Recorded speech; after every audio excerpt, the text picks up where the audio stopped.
Hey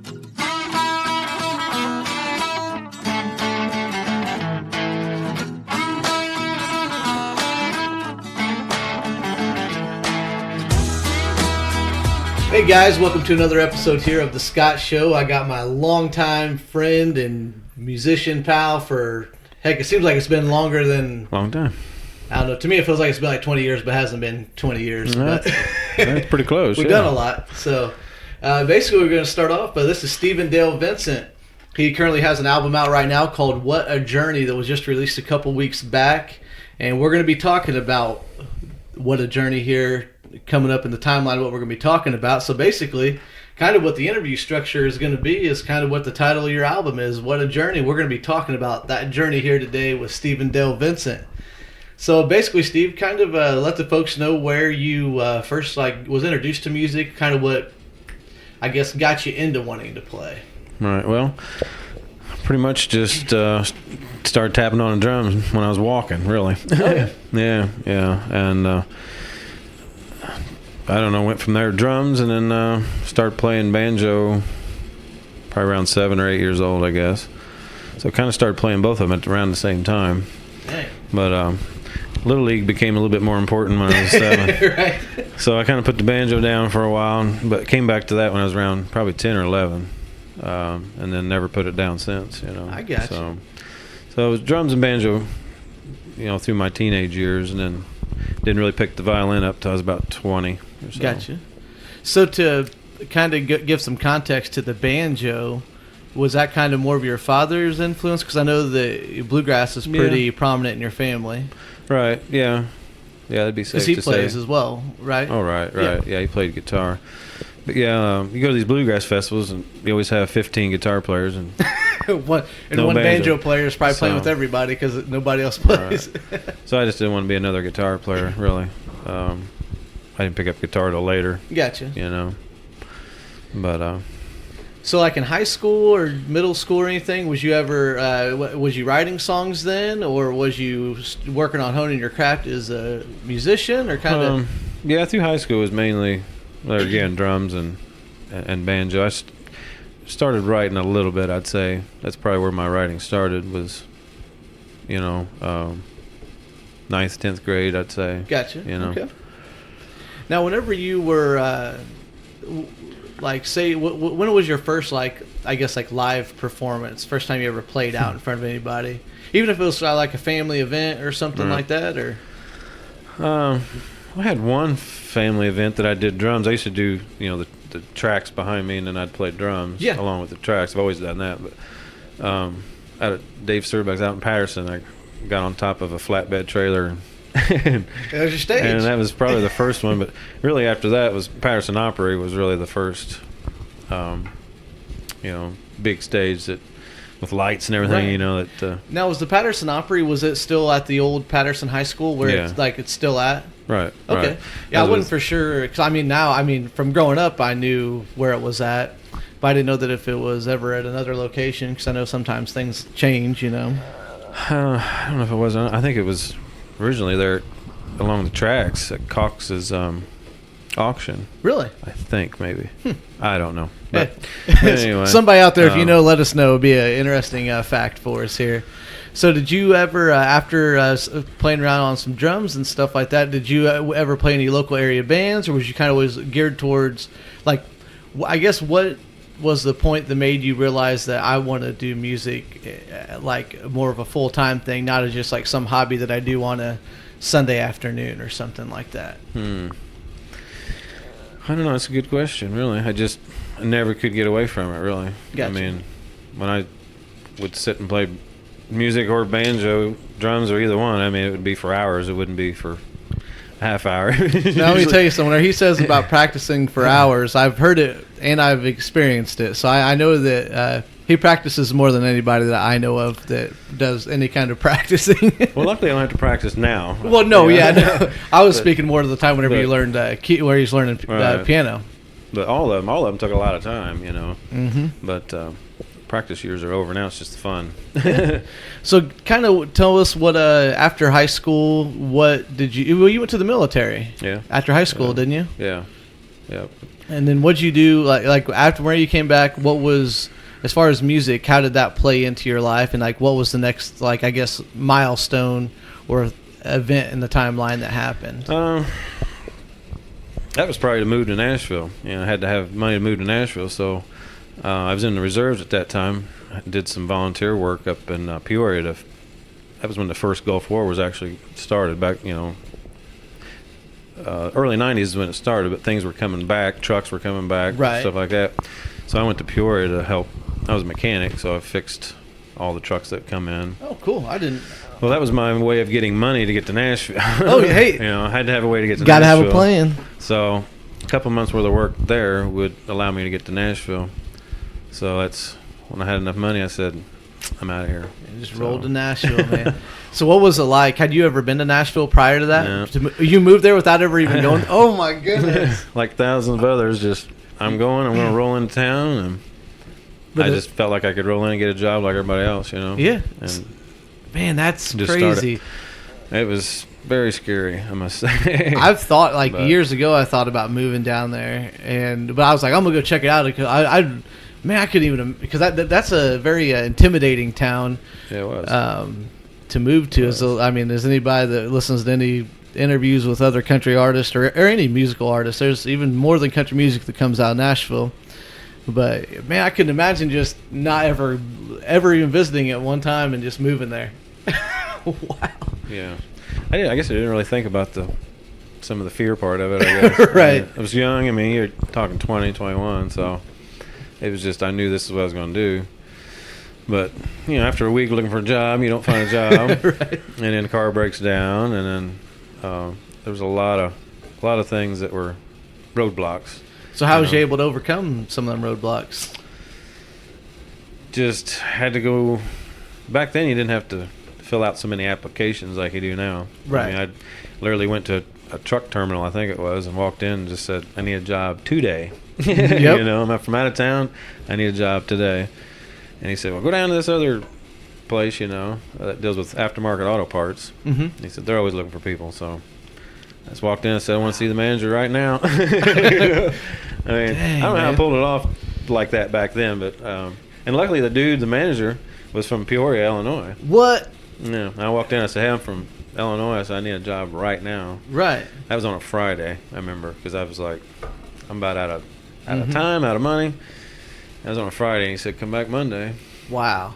So I worked there over 2.5 years, you know. Isn't that funny how kind of like life works? Is like sometimes when you're like your back is literally up against the wall, and it's like you almost feel like there's nowhere to go. Yeah. But then That's what pushes you. I mean. yeah, I mean that's whenever you really find out what you're made of, you know. Well, And so how many years do you spend in Nashville? almost 5, probably. In 5 years. Yeah. So what would you say if you had to pick like some of the highlights and things? Because I know you learned, you really picked up on the fiddle/violin playing That's where there. the violin came up was if I got to spend every week in Stuart Duncan's living room, you know, learning from him. And Now explain to the folks a little bit who Stuart Duncan is a little bit. well, he's just a highly sought after session musician in Nashville. A lot of times, any of those award shows you'd turn on, he was always the one playing in the background. Right. You know, there for years. And Mark O'Connor, I went to his violin camp when I was down there. Mm-hmm. He was a huge influence Another too. well-known. Aubrey Haney was another one in Nashville. He played for Clint Black when I was down there. He was an amazing player. And to get a job playing for another, like a big artist, and at that time, Clint Black was as big as anybody. Yeah. And that's a tough gig to get. So whenever you said Stuart Duncan, how did that come about? Was it just through connections or? I was at the Station Inn there in Nashville. Okay. That nightclub, and real small, intimate place, and he was on stage. Matter of fact, him and Sam Bush both. They come off stage, and I just started talking to him. So, Right. and I thought, well, why not ask him? You know, so I said, "Do you give fiddle lessons?" He said, well, yeah, I guess I can. Wow. Like nobody had really ever asked him before or something. Right. But, Well, a lot of times, I mean, I'm sure you were a little nervous or intimidated by him, you know, I mean. Well, you just figured they'll say no, I guess. Exactly, yeah. I mean, So like they're so busy that, they just can't do that. Like they say, you never know until you ask, Yeah, that was a question well asked there. Mm-hmm. Yeah. You get to pick his brain, one-on-one. It would have been, I mean, not too many people get an opportunity like that. Right. And I was just so new at it, though, that I couldn't pick up everything he was throwing at me. Right. I mean, that's the thing. I mean, if it could have been years later. Right. But he did get me off to a good start. I mean, between him and the other professionals in Nashville, got off to a good start with violin. Right. Now, as far as before you came back to Illinois from Nashville, was there anything else from that time period that really stands out in your mind? Because not really. Now, did you do any fiddle competitions down there, or was that afterwards? Not there. That was after. Afterwards. Okay, Yeah, I remember you saying that. I was trying to think. I was like, so basically, like in your time in Nashville is really where you really honed your craft. Really, it sounds like, and you were still playing banjo throughout that whole time as well. Right. That time there was more starting and learning on the violin, and then just catching up everything with. I'd kind of gotten out of drums. I wasn't really wanting to be a drummer then. Gotcha. I was more wanting to banjo and fiddle. Yeah. But I didn't really play out for money or anything down there. It was more just learning, soaking up things, and seeing where I needed to be, because I wasn't musically where I needed. Right. Needed to be. Watching those guys, when you watch professionals for 2-5 years. Yep.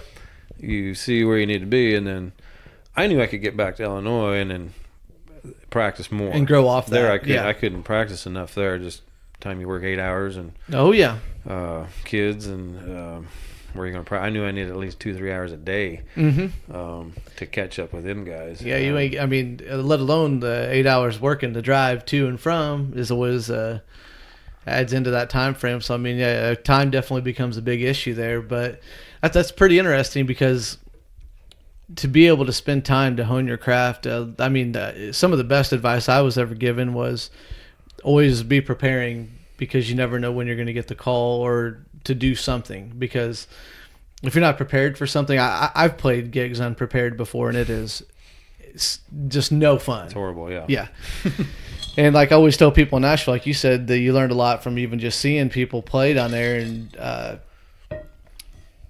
for folks that haven't been to Nashville, to explain the level of talent that of the people that live there that play, even just on the main street there, Broadway, there are all the tons of bars there, the hundreds of thousands of musicians that play down there that you will never hear of are some of the best in the world. Yeah, they really are. And it's mind blowing in a way. I mean, you can go door to door to door to door, and it's just fantastic musicianship. Yeah, they really are. And then so you came back to Illinois. Now, was this about the time frame that you started on your first solo album, or did anything happen before in the meantime? Kind of. I mean, that was 2003, so I would have started in 2000 on that CD. Right, we were just talking about that before we started this. So yeah, I hadn't been home 5-6 years probably. Okay. Now, was you playing with anybody else at the time, or? Not really. I started playing drums for can't even remember the band now. It was I never knew Kurt Hall and them. And, yeah. Kurt Hall actually got brought up in our last conversation. We were talking about Notorious Nightcrawlers. That's who it was, but they had changed names. I can't remember. Right. But anyway, he needed. That's the thing in a small town. A lot of times it's the same guys in the band with different names. He come beating on the door one night. Just needed a drummer really bad, and so thought it was going to be one of those one night deals, and ended up being a year later. Right. So but it was fun. Yeah. But so then you're about the time that I always known who you were because me and my dad figured out on the last episode we talked about you're my dad's second cousin. I think so. Yeah, so you'd be my third. So basically, your dad and my grandpa are first cousins, I believe. I think so. Hope I got that right. But anyway, so I've always known who Steve was growing up and stuff, but never really actually knew him. The first time I actually remember meeting you, which I remember actually having a conversation with you, which I'll bring it up after we talk about it. It revolves around your CD, your first solo CD you put out called Everything But Bass. Why that title? Because I played everything but bass. Yep. Every instrument on there. So, and where was that recorded at? Was it in the studio in St. Louis? St. Louis, yeah. Smith Lee Productions in St. Louis. So. Okay. And now, whenever you released that CD, I remember seeing it. It was in the local newspaper we have around here. It's called the Green Prairie Press, and it literally had like your phone number in there. It said, if you want to buy a CD, call him. So I called you, and I remember you said like come by. It was a couple days after I called you, and to come by and pick up the CD. It was like 6 in the evening. You probably don't even remember this, do you? Not really. I would have. See, when did you release that? What year? 2003? 3, yeah. Oh, shit. I had been a freshman in high school, maybe.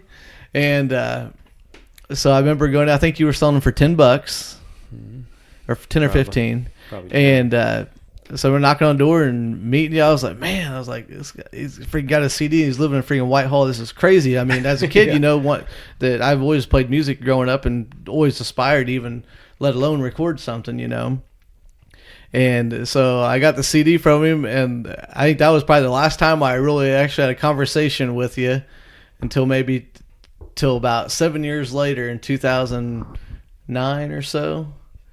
Yeah, it might have been around then. So, but yeah, I had that CD, and or I take that back. I also, after you'd released that CD, it might have been a year or two later, you were playing, I believe it was Greene County Days, which is an annual celebration we have here in Greene County.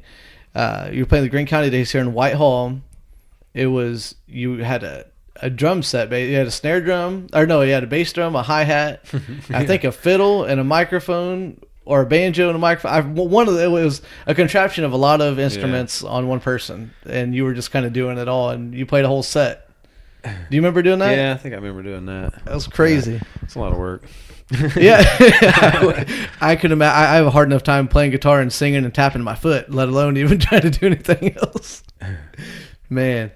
So after that CD release, kind of what was something that happened after, like what happened after that? Because I didn't really cross paths with you until around 2008-9 area. So that's a good about 6-7 years.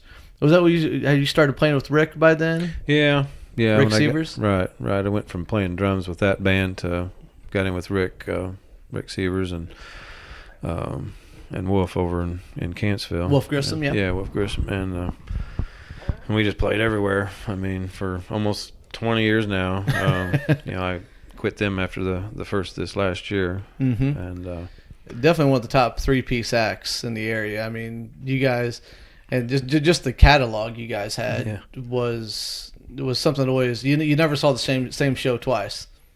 I didn't feel like it was all just. I mean, there was some staples of songs like that you. I mean, and every band does that, but. Yeah, your guys' catalog was. Well, he's got a ton of them. He knows a lot of them. Rick, he's got a computer for a brain. I think he was like abducted by aliens or something, had it transplanted or something. I can't remember that many songs. No. So then after that is when I kind of ran into you. I was putting together. I had a band put together to go on a USO tour to play in Honduras and Bogota, Colombia for their 4th of July celebration in 2009.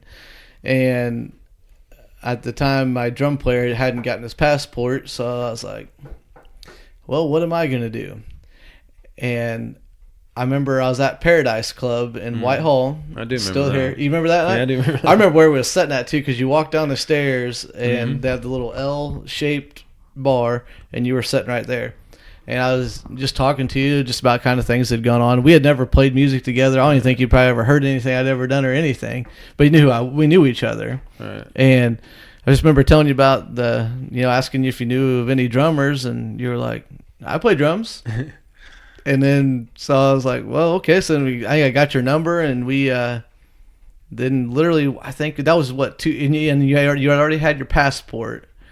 And so I think that was about 3 weeks before we actually flew out of the United States. Yeah. And I think, how many practices did we have? Not 2? enough. Yeah. 2 or 3. And 2 or 3. Yeah, so we all hopped on it. It was me, you. Bass was John Coates, which is actually the guy that taught me how to play guitar. along with his cousin Kenny. Shout out to Kenny out there. And Matt Kleinman, which he had we never met him actually until we were on meeting at the airport. So here we are going to play a show, and which we didn't know what to expect for one. We knew we'd be playing for, there'd be some military people there though, so we didn't really know exactly what that would entail. And so Matt Kleinman was on the lead guitar for us. He was one of my manager's other band's lead guitar players. So long story short, we didn't really have any trouble flying down to Honduras. I'm trying to think if there was anything really. No, we got in Honduras okay, but right. Well, at the time, I remember it like it was yesterday. Whenever we'd flown into, we were in Miami, and then I remember on the news they were talking about in Honduras, which is where we were going, Tegucigalpa, Honduras. They had literally like that day or day before that we were flying in. Day before, yeah, had a military coup where the citizens or the military overthrew the government or something. I don't remember which it was. But they ousted the president, basically. Yeah, he was hiding out in Costa Rica.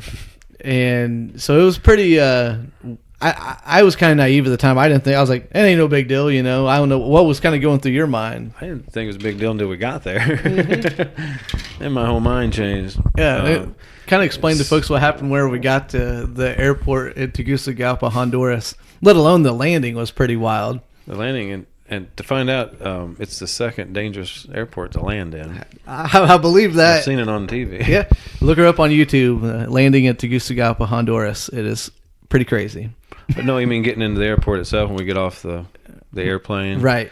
And then, it's a building about the size of a gymnasium, really, isn't it? I mean, yeah. And it was just literally elbow to elbow guards with machine guns on the back, pistols down in both legs, mm-hmm. and like wallpaper all the way around this building. And then we had a circle of guards around us with the same, gear on. Yep. And there was probably 8 of them around just us. At least, yeah, just around the band and the manager. So then that's when my whole mind changed. Yeah, that's when it got real. That's when my stomach dropped, and I was like, okay. And we were they walked us up to get our bags off the little, whatever you call that. Carousel, yeah. Here we go. And so I remember we got off that, and then we went to. Then they walked us straight out into that was when they had the two van. There's the van out there. Right. Do you remember the drive up the mountain and to the air base? Missing the goats and the. Mm-hmm.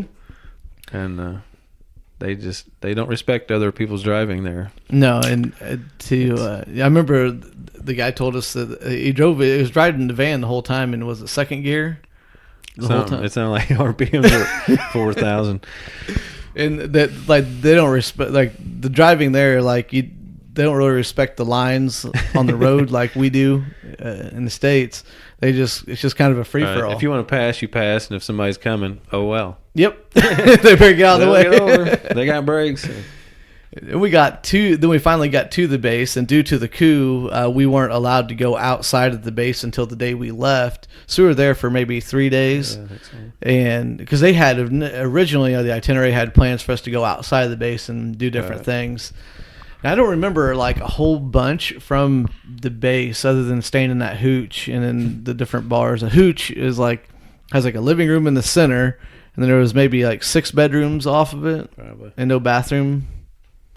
Remember, we had to walk to the. That's right, we did. They had to walk down the street, and that's where they took a shower and went to the bathroom. And they're about 3 foot high off the right. off the ground, so that the monsoons that come in about 1 o'clock in the afternoon the water just rolls underneath the building. That was the most bizarre thing. When I was first time I'd ever seen it, because we were in the jungle there, and to see it pour down rain for 10 minutes and then just stop, and it's boom, sun shining like crazy, and there's no water on the ground. Because of the heat, it blew my mind. Is there anything about the Honduras stop that really stands out to you? No, I don't know. It was fun. I mean, other than the some of the danger part of it, I guess. I mean, it was beautiful country. I mean, especially where we were at. Oh, yeah. That was What got me was at nighttime. Do you remember at night, because there was a big mountain off to kind of outside of where we were staying, and there was houses up there, and you see them kind of light up. It was almost like little lights on the hill. It was pretty interesting. Yeah, I forgot about that. Yeah, so we played there. We played one show, I think, in Honduras. It was at that Air Force bar, I think. We played more than that, I thought. Or maybe we played 2 or 3. It all kind of just runs together. At least 2 or 3, I thought. At least 2. You're probably right. I for some reason I just remember setting up whenever they at that Air Force bar. Maybe we played the same place multiple nights. That's what it was. Okay. Yeah, and I remember we ran into somebody. Well, yeah, it was all Air Force because, or no, they had different. There was different. Yeah, they had Air Force bar. They had a Army. I think they had all of them. Yeah, yeah. An Army and what's the other one? Marines. Yeah, They had a Marine they had a pilot bar. Remember? Oh yes, pilots had their own. The pilots were the funnest. Yes, they were a riot. They were was that the one where we hung out with them most of the night? Yeah, that's where we ended up. The last night, I think we were there. Yeah, of course. The last night before we had to fly out and then cruised over to Bogota, Colombia, which was another experience because it was more of a, I'd put it more in the mind of just like a big U.S. city. Right.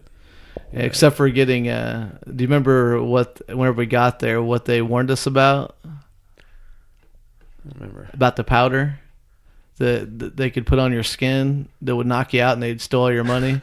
Somebody. I think I do remember that. And we had our own security detail there, which I did not bring this up. I talked about this little tour before one time on like one of the more first beginning episodes, but I saved it because I wanted to wait till you were here so you could kind of tell the story because this is going to be good. Okay, well, whenever we get to Bogota, we I think that same day was our sound check.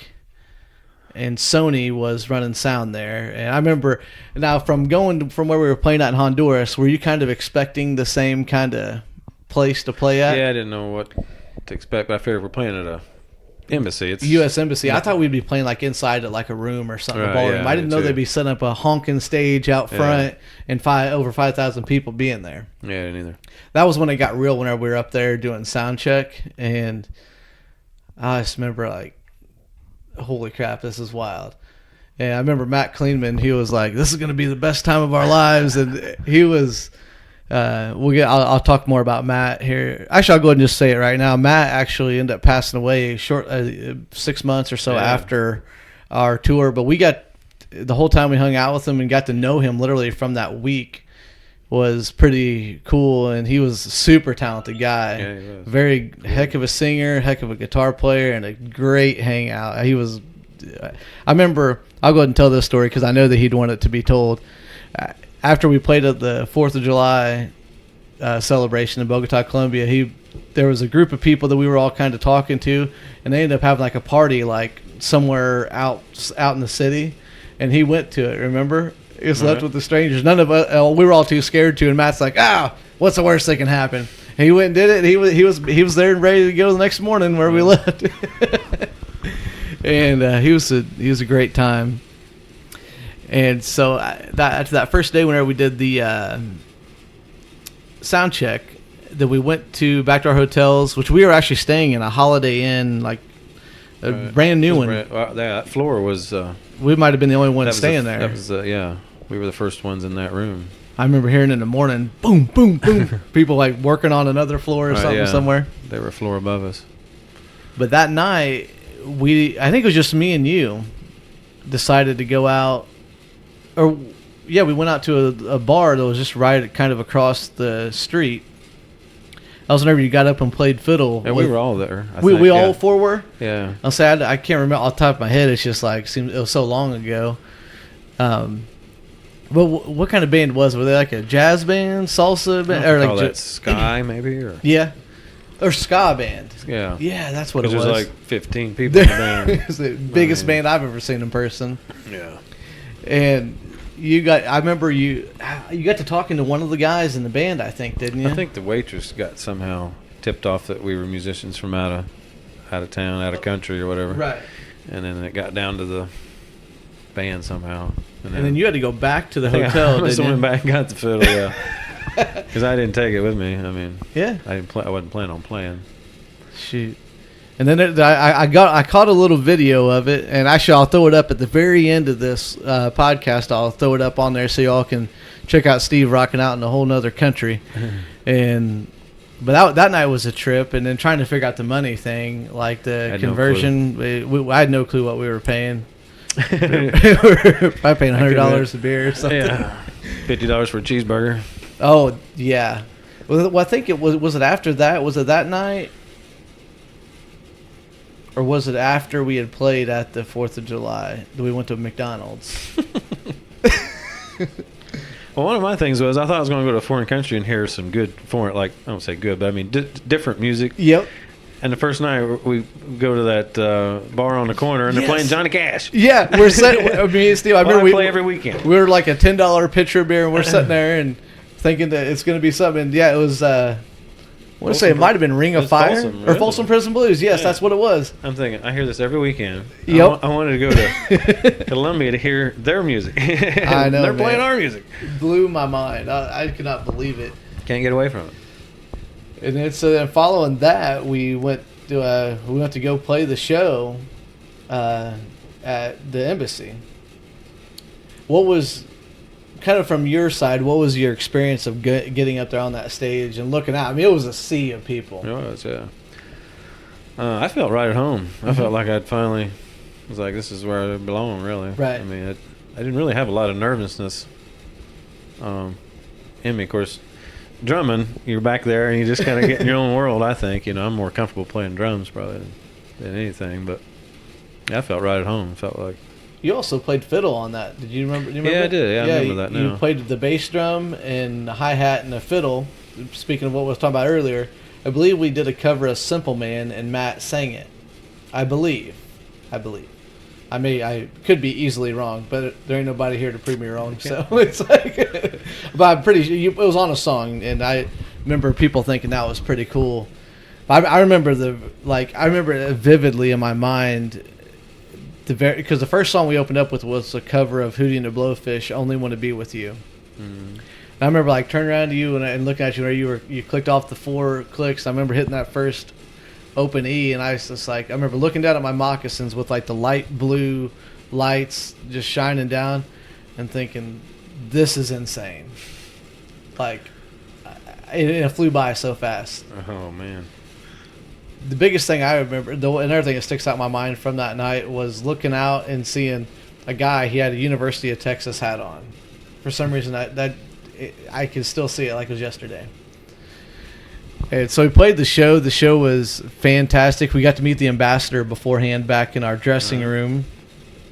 And we got to meet Fannie Lou. Yes, Fannie Lou. Yeah, Fannie Lou was. She's about the equivalent to Britney Spears. Yeah, I've been watching some of her videos. Yeah, she's still lately. going. She is huge in South America. Yeah. I mean, she was we played right before her. She was the main headlining act, and she blew the roof off the place. She had a great band. I remember. Yeah. They had a drummer. One thing I thought was cool. They had a drummer. I always find it cool when they have a drummer and another percussion person. Played some bongos and chimes and different things. It was pretty cool. And I'm trying to remember anything else from that time. I think it was after that we came back and we need to go back a little bit because the day before I remember we had our little host, I guess, and she took us up Mount Montserrat, which is almost 9,000 feet above sea level. That was cool. Took us out to a couple local restaurants, or one local restaurant, and that was never me. We had a conversation about finding some food. You guys ended up finding a pizza place later on, I think. Or you didn't? Maybe it was John in Columbia, right? But we did find a McDonald's. Remember that night? We did find a McDonald's. We went to McDonald's and we were trying to figure out how to order. We're behind. Maybe I think it was 2 girls and a guy, a big tall guy. And you know where I'm going with this? And they this is late at night too. This is 2:00 probably. Yeah, in the morning. And we so these folks help us order, and they invite us to set with them. They spoke English and Spanish. So we did, and you tell it from your perspective, Steve. Well, I'm just sitting there eating my sandwich, and you're talking, and this guy just comes over, and I think he flips from underneath. Didn't he? Flipped up your tray, or no? He was talking to the girl that was sitting to my right, and I stood up, and I thought I thought he was talking to me, like trying to say hi or something. So I just stood up and went to shake his hand like this, and I had my soda in my other hand, a 32-ounce soda, right. And then he like just flipped it up, and it just like went all down my body. It was bad. And that's right. And then I did not do anything. I was never. You don't do anything like that. You just got to accept it. And I sat back down, and we continued the night on. That's when we noticed. I think I know it was one of the nights we were out, and we noticed that we had a security detail following us. I think that was that night because right. They'd gotten a little closer after that had happened. Mm-hmm. I noticed. It was kind of nice to know. Right. After that happened, I remember I was like, "Oh my gosh, what this guy didn't try to like beat me up or something." Well, then that just brings attention to us. Yeah, that's what I was worried about. I thought now we're going to get more people that don't like Americans around us. Yeah, it was definitely. That was about the only time I got that vibe though. Was from that one little encounter. Everybody else was pretty cool to us, and. So we came back, and it was actually we played the 4th of July celebration there, but it was actually on July 3rd, and we were flying back the next day, the morning of the 4th. And me and Steve were pumped up. We're going to go back and hang out in our hometown and celebrate this big tour we went on. Nice hotel one night. Yep. And then we get to Miami, Florida, after our flight had been delayed an hour. We get to Miami, and remember our flight was delayed, and we sat there on the floor of the airport. Yeah. Oh man, it was a watched a movie of some sorts on the floor of a Miami airport, July 5th. Waiting July 5th, and a beautiful bed, and July 5th. I don't know. Yeah, it was hard something. Concrete floor. And then we didn't get to celebrate, needless to say. So we came back, and then from that point, you're still playing with. Well, that time it was kind of a one and done thing. It was just like you were coming on to play the tour with me, and then. I think, did you, before, I remember Midwest Avenue, whenever I asked you, do you remember where you were at when I asked you if you wanted to start a band together? You know, it's not even a place anymore. It used to be like an auto service place. You know where Casey's is at the end of town? The little place is like across the street from it, there on the corner. I'd flagged you down to come over there, and you came over, and I talked to you about, starting a band. I think I'd already had my dad on drums and Beaver Hopper on bass. And you're like, yeah, son, I'll think about it. And so I was like, all right. So, and long story short, that started up and had Megan and Nikki. Well, Nikki was first, and Megan, and on vocals. And and that was about the time that you started learning how to play keyboard. Right. And that was you literally started like right around that time. Yeah, because I don't know, felt like I needed to branch out a little bit more. Something I always wanted to learn. Right. But for songs that just didn't call for a banjo or a fiddle, or I always wanted to have something else, I guess. Right. And keyboard, you can play anything with that. Yeah. So it's on almost every. So then after the keyboard. Like as I mentioned earlier, practicing for hours. He literally was keyboard all the time, and so with the keyboard and all that. Say with Midwest Avenue, within that time period, what are some moments that stand out to you from the time that we did the whole Midwest Avenue thing, which is almost 4 years, different members and stuff, but we were pretty much same. I mean, it was the same group, but we had traded in different bass players here and there, and the girl singers kind of went away. But what are some like shows or some times that stand out to you from that time period? Man, I remember that rainy night. Rainy night. Yeah, we had went to Springfield to play, and something happened there. Remember, we was going to play the cornfield or the concert in the cornfield. Yes, it was just torrential downpour. We had gotten set up on a stage and everything. For that. We tried to play 2 gigs that night, and that was just a nightmare. That's always a no-go. We've done it. Yeah, every time you said that, it made me think of a time we played Grafton. Yeah, we did like a Friday night show, and we played Friday night in Jacksonville. Then Saturday night, me and you did like an acoustic thing, like 7 to 10 in Springfield. Then we drove to Jacksonville to play a Relay for Life event with the full band from like midnight to 2 a.m. Then that Sunday we had to be right back in Grafton at 11 a.m. to play, or 10 a.m. or something. That was probably 1 usually. Prior 1. Yeah, well, it felt early. I know that. It's usually noon in Grafton, but yeah, I remember that downpour. Hey, well, we won the Texaco Country Showdown that's right. On your birthday. That's right. That was in Pittsfield. Yep. Yeah, I just went by that building today. I always think of that when Yeah. I drive by that building. That was a heck of a time. Is there any other things that stick out to you? Man, there's been so many gigs. I don't. Hundreds. Wow. I can't right now. We were talking about. I mean, my dad was talking about the time coming back from Champaign in the snow. And then you had a flat tire, like literally like right outside of town. Or was that a different time? No, that was a different time. Right. It was a different time. It was going to Iowa then. Yep. But no, the snow was fun. Just a big, Chrysler van, but we had so much weight in it with all the equipment from his drums to my stuff, and 3 of us in there. And the closer we get to Whitehall on that interstate, the deeper it's getting. But I felt like I had enough. If I could keep my speed, right. I just felt like we could make it through this, because I did not want to be stuck. Yep. Outside of Manchester, and everybody else was pulling off, or they couldn't make it, and they were stuck. And I was just like, get out! I had it about to the floor, right? Keeping up my speed. Snow is just, how it flies over the front of the. Especially vehicle. the way the van is shaped too. It's the perfect shape to be plowing through snow because it'll just slide up and over. And we had to wait, and it was going, and everybody stayed out of my way. And I got that thing home. Heck yeah, that's what you do whenever you're traveling. You just got to keep moving forward. Right. That's the main thing. Yeah. So after Midwest Avenue, you let's see, was that? Yeah, you were played with Devin Clemens for a while after that, didn't you?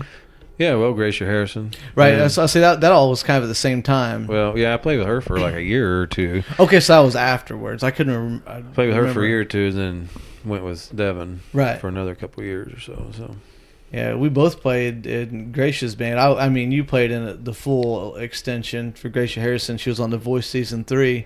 Super talented artist. I played with you guys for a while there in the beginning ish. So the main show that stands out to me was the Scotty McCreery show. Yeah. That was just a trip, wasn't it? That was fun. Be able to play banjo in front of that many people, live, that kind of sound, Oh yeah, and playing that song. I think it was called Banjo. Matter of fact. Yeah. Was it? Yeah. I think it was called Banjo. Yeah. The Rascal Flatts tune. I don't know if it was that one or not, but. Or Giddy On Up, Giddy On Out. Is that it? I can't remember now. It may have been a banjo. I don't know. It's fast. Yeah.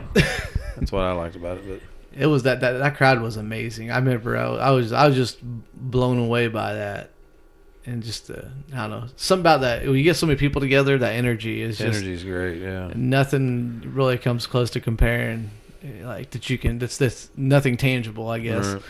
And I always like the fairs anyway. I like the sound of the rides and the smell of the corn dogs. Oh yeah. And Speaking of, I remember at that fair. Did you try I know I did. It was like a donut hamburger instead of a hamburger bun. It was a glazed donut. It's fantastic. Yeah. It's like the most genius idea. I mean, I'm sure it probably took like 3 years off of my life, but it was good. So yeah, I'd only try it once a year. I wouldn't get too crazy with it.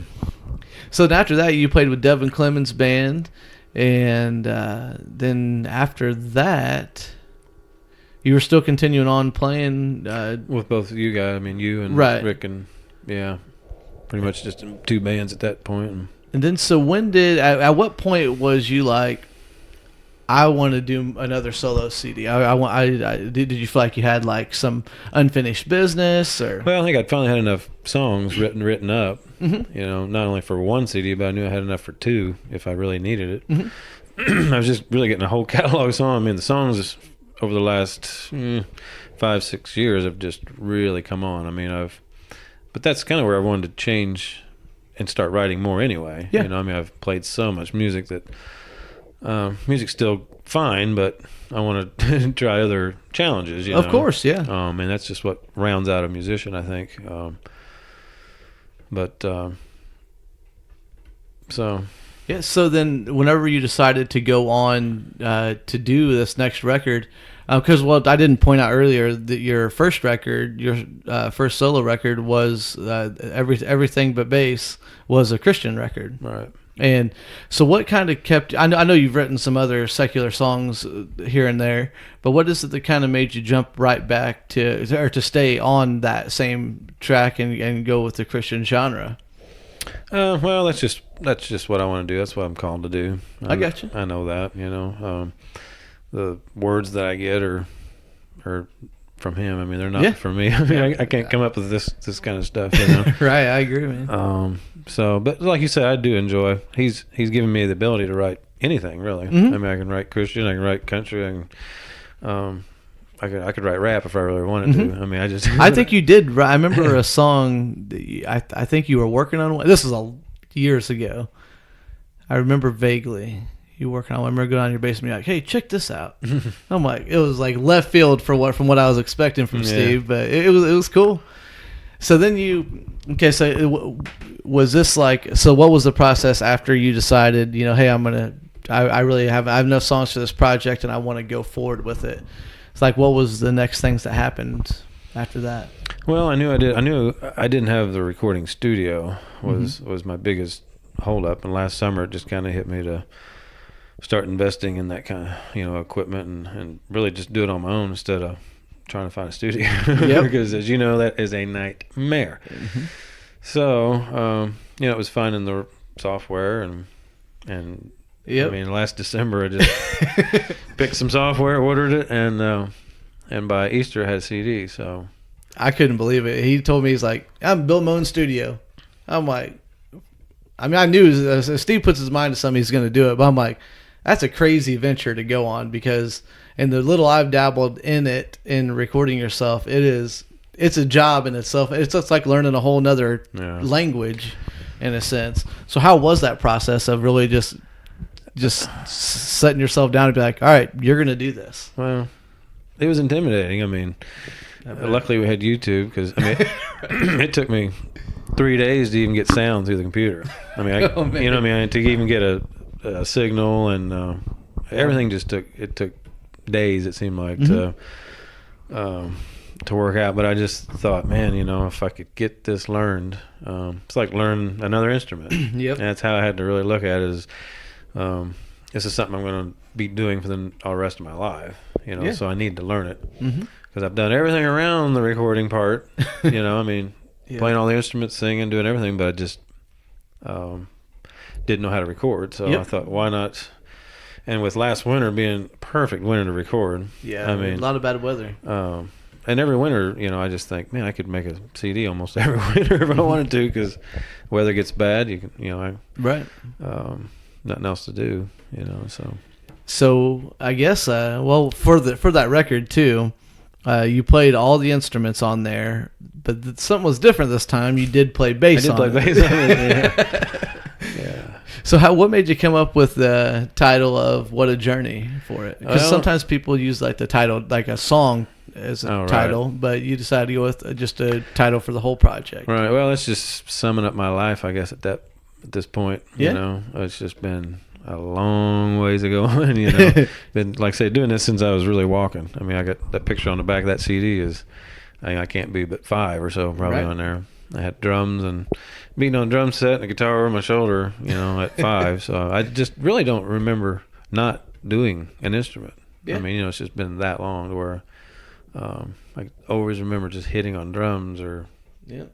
or something, you know. It's in your blood for sure, man. I tell you, I was really if you had to pick a favorite song off that album, what's your favorite one? Yeah, that's always a rough one.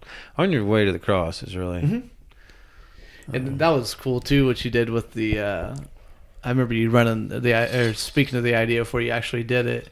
If you listen to the track On Your Way to the Cross, there's actually a true hammer and nail going on, like a sound in the background, and that's something that was actually done. You did that. Right. It wasn't like a drop-in sound effect. Sound effect, right? Yeah, it was definitely a genuine effect. Mm-hmm. I thought that was cool. It was actually done off my uncle's anvil. He was a blacksmith here in Whitehall. Really? Yeah. Huh. I learn something new every day. Was there anything else you want to add? I'll throw in your website, which is www.stevendalevincent.com.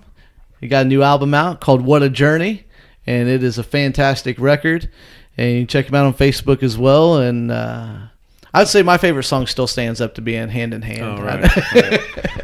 But yeah, you can tell folks anything you want to tell them. No, just playing at churches now. So, give me a call. Get in contact with me somehow, and I do about an hour-long set. So okay, yeah. And if you guys want to, if anybody's watching this and wants to reach out to Steve, that wants to talk to him about booking him for any events or anything at any churches or any upcoming Christian events that you guys have, feel free to shoot him a message on Facebook. Or what's your email address? Is this Stephen Dale Vincent at hotmail.com. Yep, Stephen. And I'll also put that in the show notes as well, so you guys don't, if you guys are listening to this or watching this, you don't have to rewind it or anything.